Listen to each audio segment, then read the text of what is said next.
If you want to know how an angel would act if it lived amongst humans, watch this video. According to the Akashic Records, if an angel were to be living on Earth today, how would they act and how would they move through the world? What would be their way of life? Please give us a full breakdown.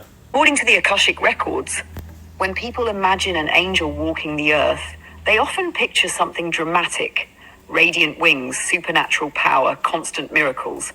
But the records describe something quieter. If an angelic consciousness were living in a human body, most people would not recognize them immediately. They would appear human, yet their way of moving through life would carry a very different energetic signature. Let us open the archetype. Score 1, the core nature of an angelic soul. In the Akashic field, angels are described as consciousness organized around service, harmony, and protection of life. If such a being were embodied on Earth, their inner orientation would naturally move toward protecting others, restoring balance, encouraging truth, bringing calm into chaos. They would feel deeply responsible for the well-being of the collective, not because they were forced to, but because it would be their natural state. How they would behave, rather than seeking attention or power, an angelic presence would usually appear humble and grounded. Their behavior might include listening deeply to people, speaking truth gently, helping others quietly, remaining calm in intense situations, avoiding unnecessary conflict. They would often bring peace simply by being present. People might say they feel safe or understood around them. Their way of life. An angelic consciousness would likely live a life centered on service and alignment rather than status.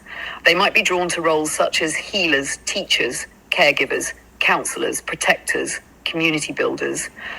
Their daily life might appear ordinary, but their intention behind actions would be deeply compassionate.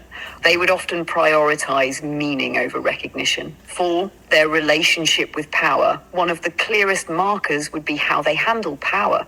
Instead of domination, they would use influence to encourage growth, resolve conflict, protect vulnerable people, inspire hope. They would not need others to see them as special. Their satisfaction would come from helping life move toward balance. 5, how they move through conflict. An angelic archetype would not be naive about human darkness, but they would approach conflict with clarity rather than aggression. Their style might include de-escalating tension, encouraging understanding, standing firm when necessary, protecting without cruelty.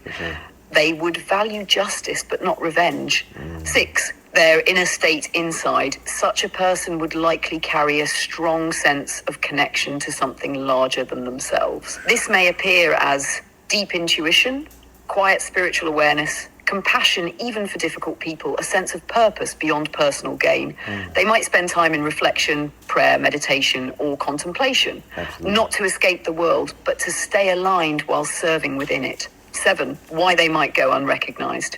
The Akashic perspective suggests that true service rarely seeks applause. An angelic presence might appear as the nurse who treats everyone with dignity, the teacher who sees potential in struggling students, the stranger who helps when no one else does, the friend who listens without judgment. Sure. Their influence would spread through small acts of goodness repeated over time. Indeed. Final Akashic insight. If an angel were living on Earth today, they would likely not stand apart from humanity. Instead, they would walk among people quietly, expressing their nature through compassion, courage, integrity, service. Their power would not come from supernatural display, but from the way their presence uplifts the world around them. In many spiritual traditions, the deeper teaching is that the potential for this kind of consciousness exists within human beings themselves. The more a person embodies kindness, truth, and service, the closer they move to that archetype. I think what I love most about what was shared is the fact that all of those qualities can be shown by us and reflected by us today. We don't have to necessarily have some type of supernatural awakening to be able to be kind, to be compassionate. And as it said, these are all available to humanity. So whether it's the teachings of Christ, the teachings of Buddha, or any other spiritual master, it is about us moving to a space where our heart can be open. And then our natural state will become angelic.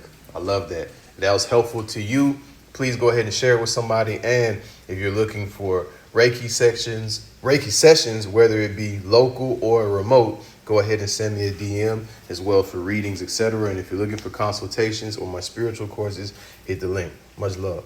Peace.